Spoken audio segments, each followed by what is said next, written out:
Beekeeping saved me after everything fell apart. The gentle hum of my backyard hives became the soundtrack to my healing after a brutal divorce and unexpected layoff last year. There is something almost magical about watching these tiny creatures work in perfect harmony, each one understanding its role in maintaining the delicate balance of their miniature society. My therapist had suggested finding a hobby that would get me outdoors, something productive that could help me rebuild my sense of purpose. She could not have possibly known how profoundly these honeybees would transform my life. My modest suburban home sits on a quarter-acre lot at the end of Maple Street in the Whispering Pines subdivision. Nothing extraordinary about the property, except for the 6 carefully maintained beehives arranged in a semicircle beneath the sprawling maple tree in the backyard. I painted each wooden box a different pastel color, soft blue, mint green, pale yellow, partly to help the bees recognize their homes, and partly because the cheerful colors lifted my spirits during those dark months of recovery. The first time I noticed Deborah Williams watching me from across the street, I was conducting my weekly hive inspection. She stood with her arms crossed, designer sunglasses perched on her nose, her highlighted blonde hair styled in that particular way that screams, "I want to speak to your manager." The neighbors had warned me about her when she swept into power during the annual HOA election 3 months ago. Karen, they called her behind her back, though never to her face. "Excuse me," she called out, her voice carrying across my front lawn as I returned from the backyard. "Are those beehives on your property?" I invited her to come see for herself, hoping that education might prevent future conflict. "They are completely docile unless provoked," I explained as we stood at a safe distance from the hives. "European honeybees are actually quite gentle. These ladies are more interested in collecting pollen than bothering humans." Deborah maintained her rigid posture, eyes narrowing behind her sunglasses. "I am concerned about neighborhood aesthetics and safety issues. Children could get stung. Property values could be affected." "Actually, bees are incredible for the local ecosystem," I countered politely. "Everyone in the neighborhood has reported better vegetable gardens and flower blooms since I started keeping them. Plus, the honey production benefits the whole community. I always share the harvest with neighbors." At the mention of honey, something shifted in her expression. Her features softened slightly and she leaned forward. "You produce actual honey here?" I nodded, explaining the extraction process and how each hive could generate up to 40 pounds of honey annually with proper care. As I described the rich, amber liquid that would soon be filling jars in my kitchen, I noticed a calculating gleam in her eyes.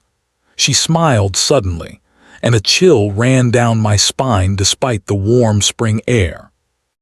"Well, it all seems very interesting," she said, her tone noticeably warmer. "Perhaps there is educational value after all. Do keep me updated on that honey production. The HOA is always looking for unique local products for our community events." 2 weeks later, I harvested my first batch of the season, 24 jars of liquid amber gold, each one representing countless hours of care and maintenance. The honey from my hives had a distinctive flavor profile thanks to the linden trees and wildflower mix I had planted specifically to benefit the bees. I arranged the jars in a neat display on my covered front porch, planning to distribute them to neighbors over the weekend. That evening, I sat on my porch swing admiring the way the setting sun filtered through the jars, transforming them into glowing lanterns of golden light. I had no idea that I was displaying more than honey. I was unwittingly setting out bait that would expose a predator hiding among us, one who had been harvesting far more than honey from our unsuspecting neighborhood. The empty space on my porch hit me like a physical blow when I returned home from work the next day, where 24 jars of honey had stood in neat rows, Only 6 remained. My mind raced through possibilities, neighborhood kids playing a prank perhaps, a desperate honey lover. I checked around the porch, looking for broken glass or signs of an accident, but found nothing. The missing jars had vanished without a trace. As I stood bewildered on my own front steps, little Tommy from next door pedaled up on his bicycle. "Hey, Mr. B, where did all your honey go?" he asked, braking hard and leaving a skid mark on the sidewalk. "That is what I am trying to figure out," I replied. "Did you see anyone near my porch today?" Tommy nodded vigorously, his helmet bobbing. "That HOA lady with the big white car was here. She had a box and was putting your stuff in it. I thought maybe you asked her to deliver it somewhere." My blood ran cold. What time was this, Tommy? "During lunch. Mom let me come home to eat a sandwich. The lady was here when I rode past." I thanked Tommy and immediately checked my security camera footage. I had installed a doorbell camera after the divorce, more for peace of mind than any real security concerns. Now, I felt immensely grateful for that decision as I scrolled through the recorded video. There she was, Karen Deborah Williams, marching up my walkway at 12:37 p.m. with purposeful strides, a large cardboard box in her arms. The camera captured her deliberate movements as she collected jar after jar, arranging them carefully in her box. She made 2 trips to her pristine white SUV parked directly in front of my house. 18 jars in total, representing dozens of hours of careful beekeeping, gone in less than 5 minutes. The betrayal stung worse than any bee ever could. Each of those jars represented not just honey but my healing process, tangible proof that I could still create something good after losing so much. And she had taken them without so much as a note. Saturday morning found me at the community farmers market, searching for answers. I found them at a cheerful booth near the entrance, decorated with gingham cloth and twinkling string lights. A hand-painted wooden sign proclaimed, "Karen's Honey Haven" in flowing script.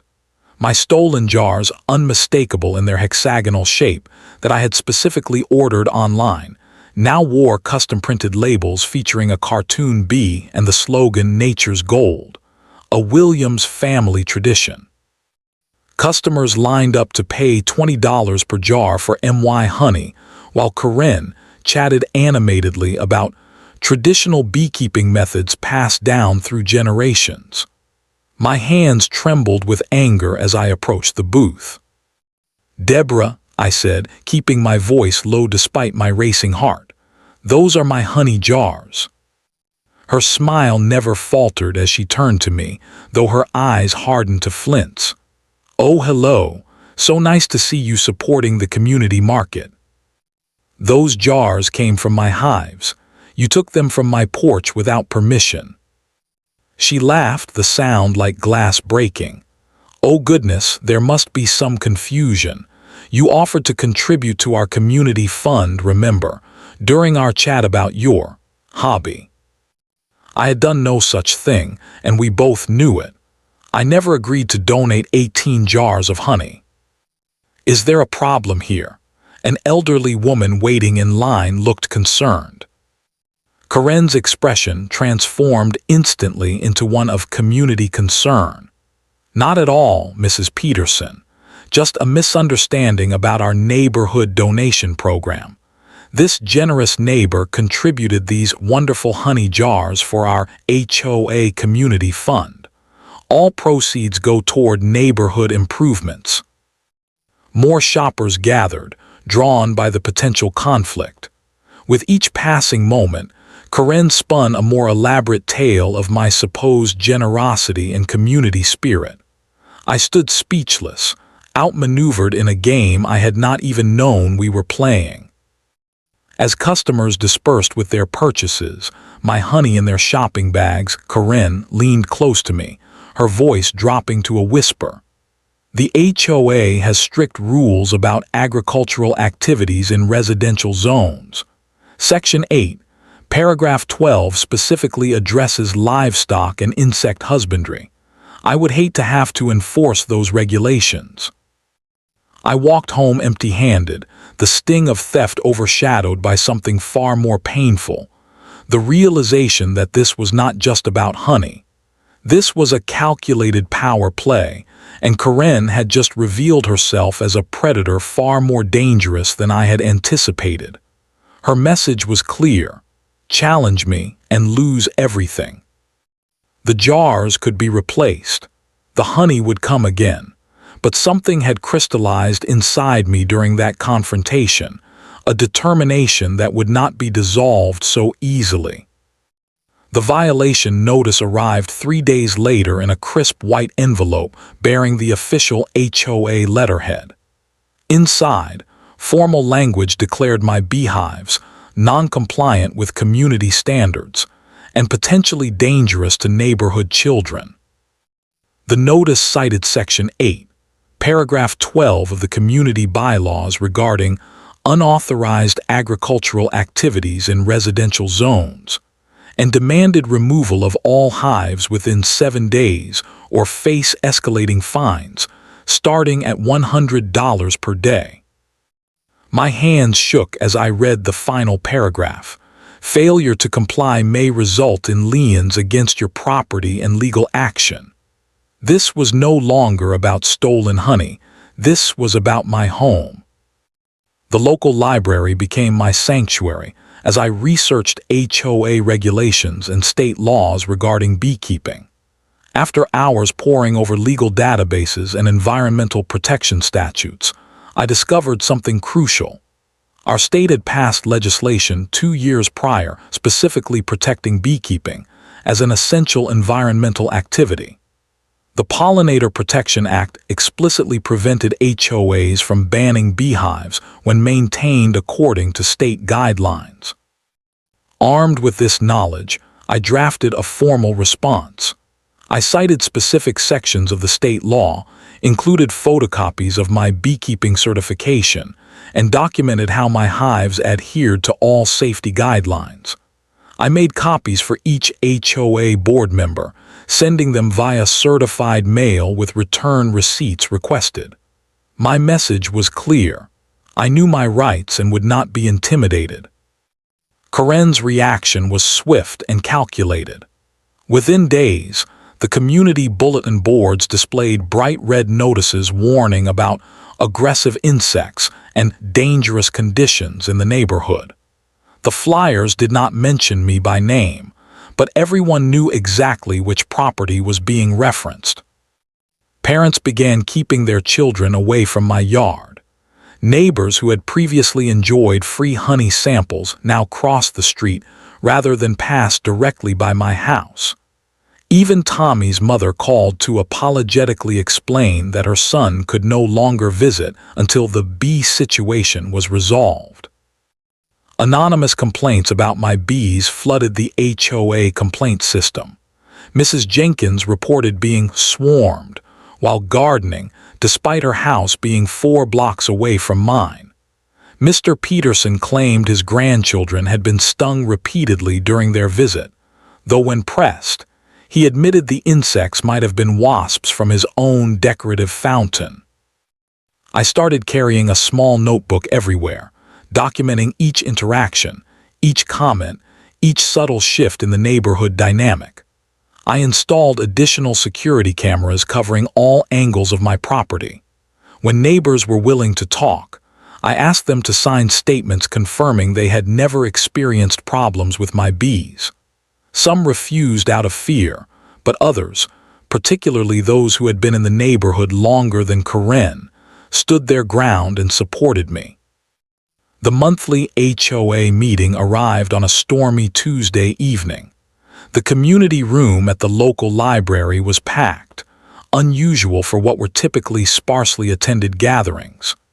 Karen sat at the head table, pearl necklace gleaming under fluorescent lights, a picture of authoritative professionalism. When Agenda Item 3, discussion of agricultural activities in residential zones, came up, Karen spoke at length about community standards and safety concerns. She never once mentioned me by name, but her pointed glances in my direction made the target of her comments abundantly clear. If everyone would just respect the rules we all agreed to when purchasing our homes, she concluded, we could maintain the community standards that protect our property values. When my turn to speak came, I connected my phone to the projector and played the security footage showing Karen removing honey jars from my porch without permission. The room fell completely silent. This footage, time-stamped and verified, shows the current HOA president removing private property from my home without consent, I stated calmly. Shortly afterward, these exact products appeared for sale at the farmer's market under her name, with all proceeds allegedly going to HOA funds that have not been accounted for in any Treasury report. Karen's perfectly composed facade cracked momentarily, color draining from her face before she recovered. There was clearly a verbal agreement about donations that unfortunately was not documented, she countered. This is a simple misunderstanding blown out of proportion. Board members shifted uncomfortably in their seats, exchanging glances. The meeting ended in an uncomfortable stalemate, with the board promising to review all materials and concerns before the next meeting. Walking to my car afterward, I realized this battle would not be won through conventional means. Karen had spent years cultivating her influence while I had been tending my bees. The meeting had ended without resolution, but something fundamental had changed.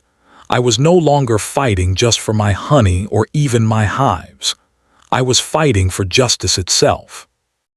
Determination drove me deeper into Karen's carefully constructed public image over the following weeks.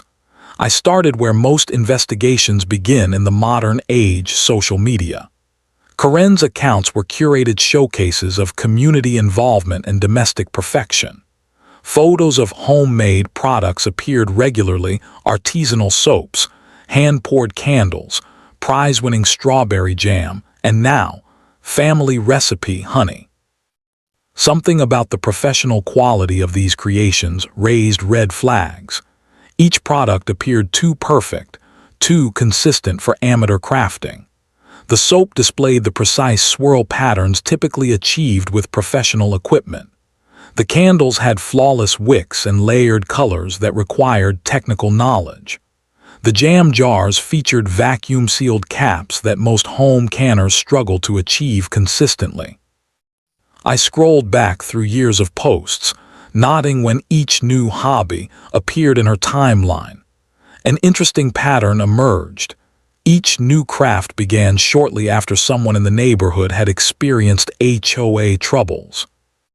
The handcrafted soaps appeared 3 months after Ellen Connolly, known for her natural skincare business, moved away following repeated citations for improper home business operations. The artisanal candles emerged shortly after the Davidson family relocated due to landscaping violations. Ms. Davidson had run a small candle-making workshop from her garage. The award-winning jam appeared just weeks after elderly Mrs. Hoffman, whose family had operated a small berry farm for generations, was forced to remove her excessive vegetation following anonymous complaints. I created a spreadsheet tracking dates, products, and the previous neighborhood artisans who had specialized in those exact items. The pattern was undeniable. Karen was not just stealing products. She was harvesting talents, systematically driving out skilled neighbors and then claiming their crafts as her own. The neighborhood social media page became my connecting point to previous residents. I sent careful messages, expressing interest in their former crafts and asking innocent questions about their decisions to leave. Responses trickled in slowly at first, then more rapidly as word spread about someone finally questioning the pattern. Ellen Connolly wrote a lengthy email describing how repeated HOA violations had made her small soap business financially untenable. The final straw was when someone reported me for commercial waste disposal because I had extra boxes on recycling day. 2 weeks later, I saw my exact soap designs at the farmer's market under a new name. The Davidson family shared similar experiences, as did 5 other former residents. Each story followed the same trajectory: initial friendly interest from Karen, followed by escalating HOA complaints, culminating in financial pressure that forced them to relocate. Shortly afterward, their signature products would reappear under Karen's name. My investigation took an infuriating turn when I discovered an announcement in the county newsletter. Karen had entered her honey in the prestigious regional competition, complete with a heartwarming story about 3 generations of beekeeping heritage in her family. The competition was scheduled for the end of summer, just 6 weeks away. This was beyond simple theft. This was identity theft on a creative level, stealing not just products but life stories, skills, and community connections. With each discovery, my resolve strengthened. The laboratory analysis cost nearly a month's salary, but I considered it an investment in justice. I carefully packaged samples from my honey reserves, produced from the same hives as the stolen batch, and sent them to an agricultural testing facility that specialized in pollen analysis. The results arrived in a detailed report that exceeded my expectations. The unique pollen profile of my honey, influenced by the rare linden trees in my yard and the specific wildflower mix I had planted, created a signature as distinct as a fingerprint. The report confirmed that my honey contained 7 specific pollen varieties in a combination that could not occur naturally elsewhere in our county. Armed with this scientific evidence, I continued building my case. I interviewed previous victims, created timelines of Karen's acquisitions, and documented the pattern of HOA violations that preceded each talent appropriation. The file grew thicker with each discovery, a paper trail of calculated predation. Yet as compelling as this evidence was, I knew conventional justice would not be enough. Karen had spent years insulating herself from consequences through carefully cultivated relationships with local officials and community leaders. A simple accusation, even with evidence, would likely result in a slap on the wrist at most, and devastating retaliation against me at worst. For this particular predator, I needed a more poetic form of justice, something that spoke her language while revealing her true nature to everyone, something that would ensure she could never again prey upon creative individuals in our community. As I closed my investigation file late one night, a plan began forming in my mind, one that would require patience, precision, and the help of my loyal, buzzing collaborators. Revenge, like honey, requires patience and precise conditions to develop properly. My plan began to crystallize during a visit to Marjorie Watson, a master beekeeper whose weathered hands had tended hives for over 40 years at her farm on the outskirts of town. Her knowledge of bees transcended textbook learning.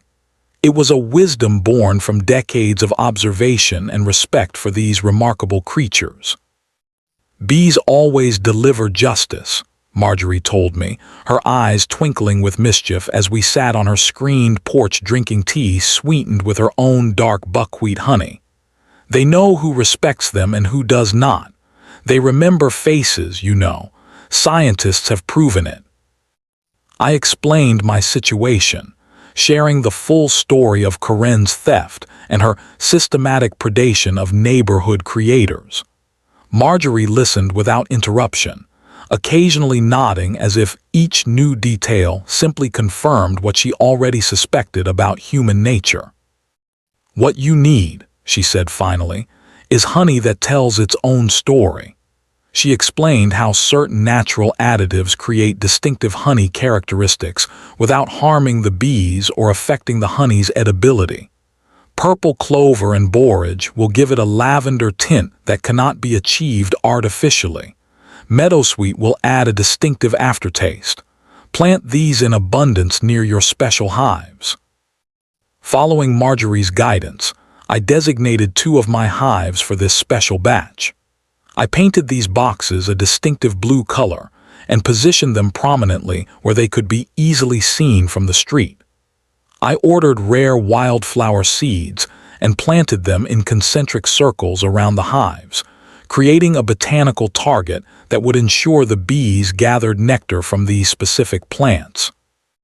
Documentation became my obsession.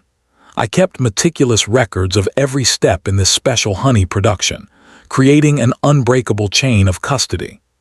I installed additional security cameras capturing every angle of the beekeeping process, with particular focus on the distinctive blue hives. I purchased a weatherproof journal in which I recorded daily observations, having each entry witnessed and notarized by different neighbors who supported my cause. I captured photographs and video of the bees collecting nectar from the special flowers. I documented the extraction process step by step, from removing frames to the final filtering, all with timestamps and witnesses. I even had samples analyzed at different stages of production, creating baseline measurements that would later prove crucial for identification. The special batch developed exactly as Marjorie had predicted.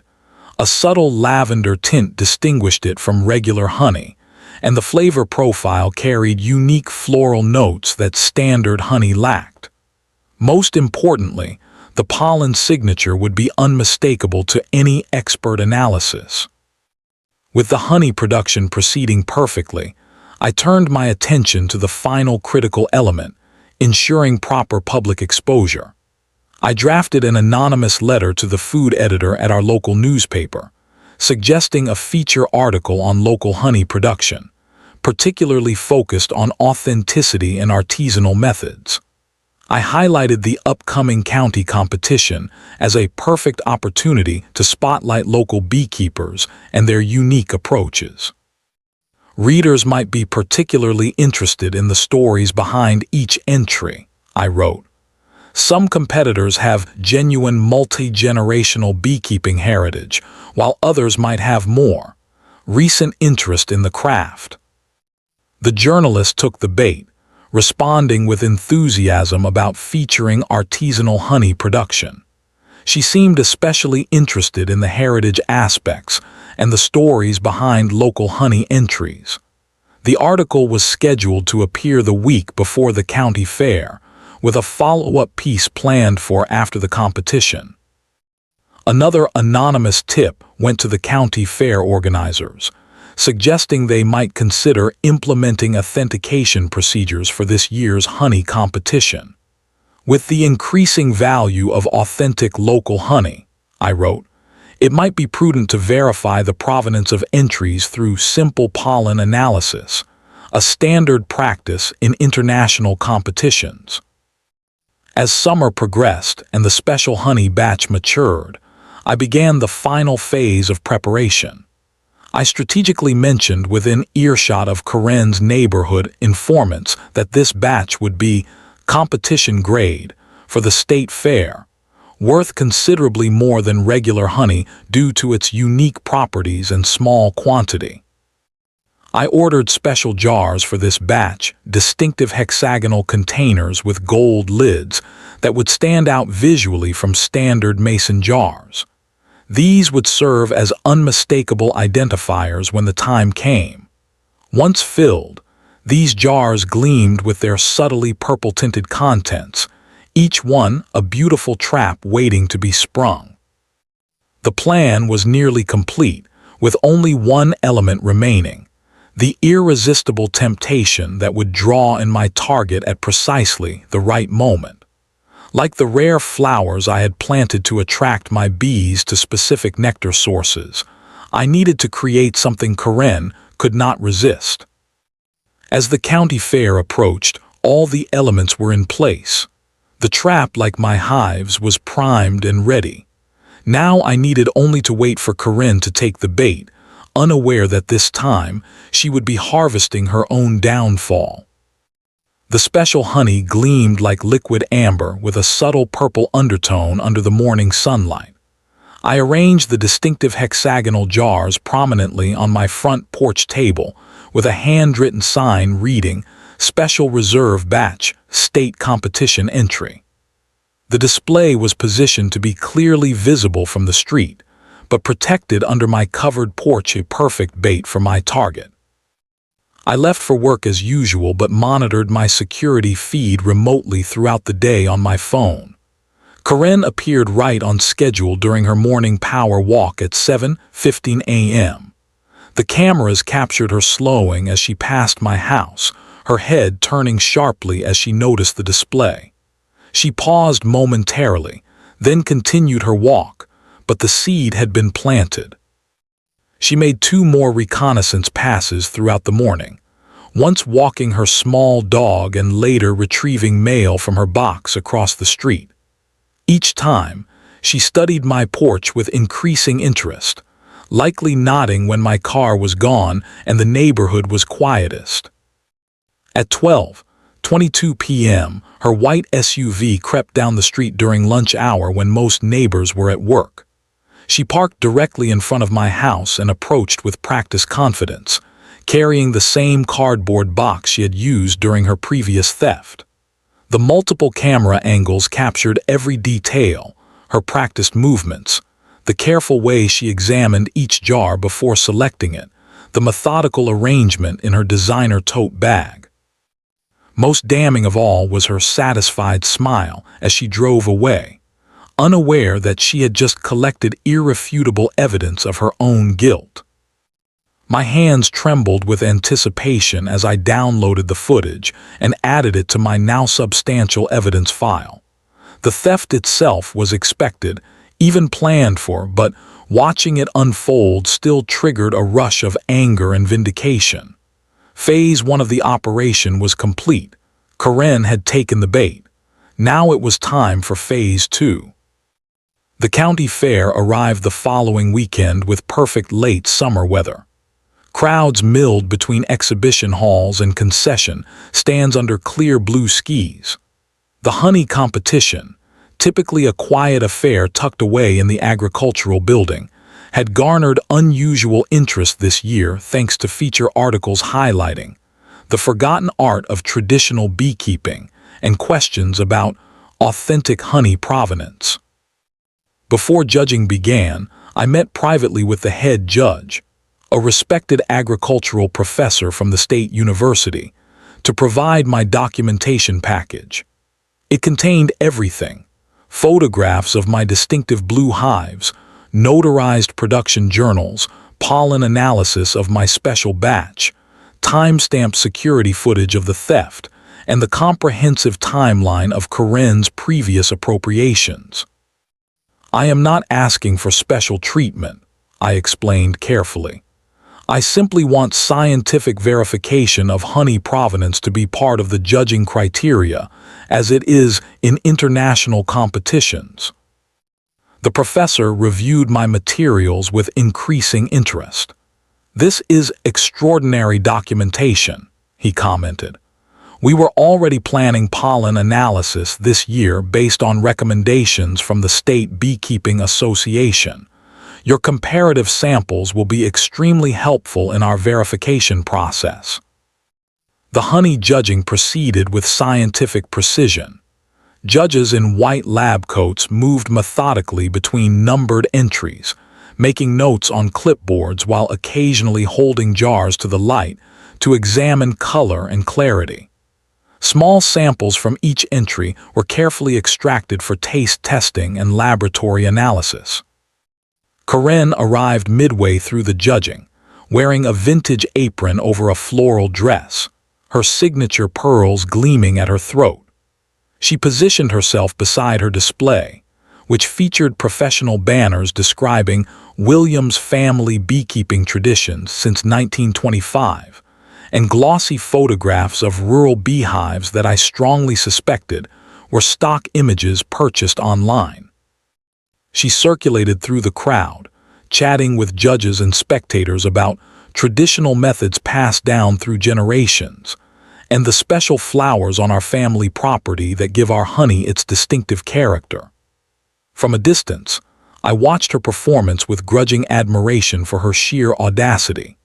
She delivered her fictional heritage with such conviction that even I might have believed her if I had not watched her steal my honey with my own eyes. The local newspaper photographer arrived as scheduled, snapping pictures and interviewing competitors about their beekeeping backgrounds. Karen posed proudly beside her display, unaware that the article would soon take a very different direction than she anticipated. The awards ceremony began at 3:00 p.m. with the exhibition hall packed to capacity, unusual for a honey competition but perfect for my purposes. The head judge approached the podium, clearing his throat as conversations died down. "Before we announce this year's winners, I must address an unprecedented situation with entry number 8, he stated, his academic voice carrying clearly through the room. As part of our new authentication procedures, we conducted pollen analysis on all entries this year. A murmur ran through the crowd as the overhead screens displayed microscopic images of pollen samples. Karen remained smiling, clearly not understanding the significance of what was happening. Entry number 8 contains distinctive tracer elements and a unique pollen signature that matches perfectly with registered samples from another local producer. The judge continued. The pollen profile indicates nectar gathered from a specific combination of purple clover, borage, and meadowsweet that exists in only one location in our county. The temperature in the room seemed to drop as understanding spread through the crowd. The newspaper photographer, alerted in advance to the potential story, captured the exact moment realization dawned on Karen's face, her smile freezing, then crumbling as the judge displayed laboratory results showing irrefutable chemical markers linking her, honey, to my documented hives. Furthermore, the judge added, we have received concerning evidence regarding the provenance of this entry, including video documentation that we have forwarded to FAIR officials for review.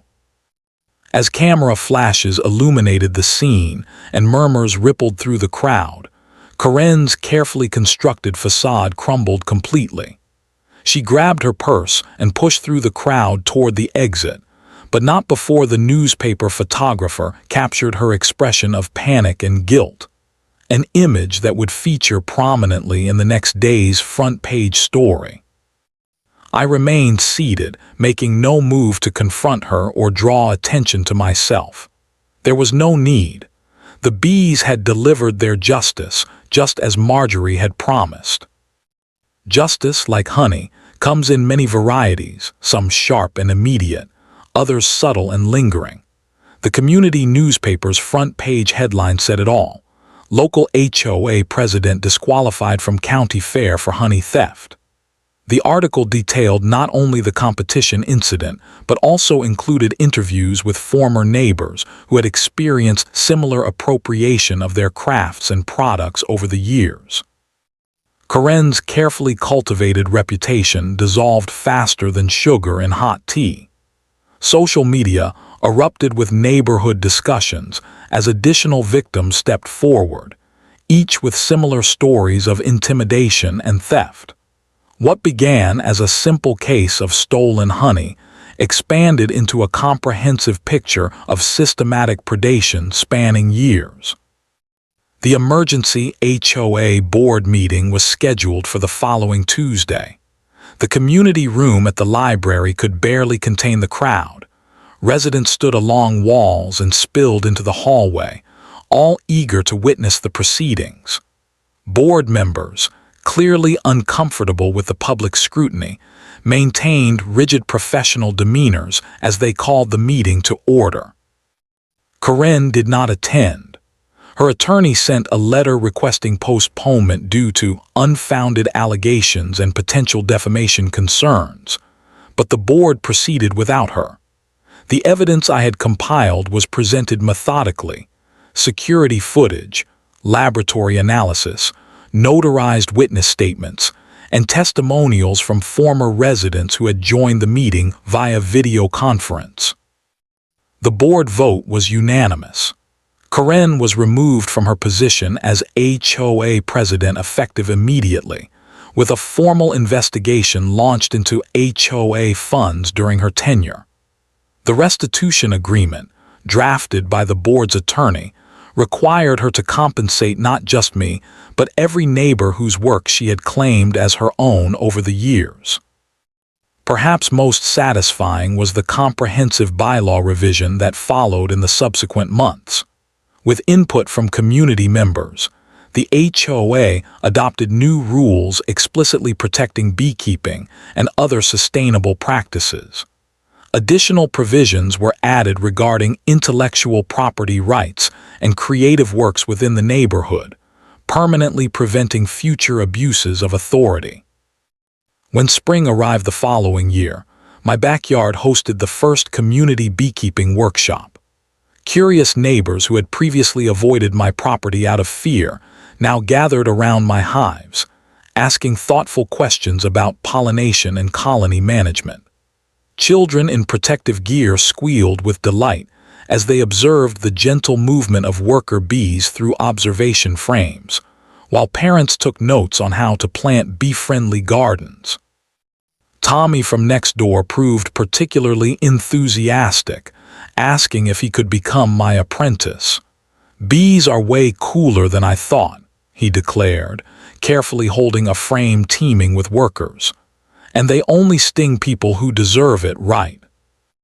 I smiled at his childish simplification, but could not entirely disagree. There was a certain poetic justice in how this had all unfolded. Karen's house stood empty now, a for sale sign swaying in the spring breeze, her hasty relocation to another county, a tacit acknowledgement that community trust, once broken, cannot be easily repaired. I felt no joy in her departure, only relief that her pattern of predation had been interrupted before more creative individuals could be victimized. The final jars from my special batch were shared during the workshop, their distinctive lavender color a reminder that truth, like nature, cannot be permanently suppressed. As neighbors passed the jars around, sampling the unique flavor, I explained how the special plants had created the distinctive color and taste. "This honey tells its own story," I explained, echoing Marjorie's words. "Every jar contains a record of exactly where it came from and who created it." The new HOA president, a retired biology teacher named Harold who had supported me throughout the ordeal, approached me as the workshop concluded. "The community council has been discussing establishing a neighborhood honey cooperative," he said. "With your expertise in hives as the foundation, we could create something special here, something that benefits everyone." As I watched neighbors chatting animatedly about pollinator gardens and honey varieties, I realized my bees had provided far more than justice. They had created connection, restoration, and sweetness that extended far beyond my own backyard. In seeking to protect what was mine, I had helped create something that belonged to all of us, a community bonded by mutual respect and appreciation for the natural world. Sometimes the sweetest revenge is not revenge at all, but transformation.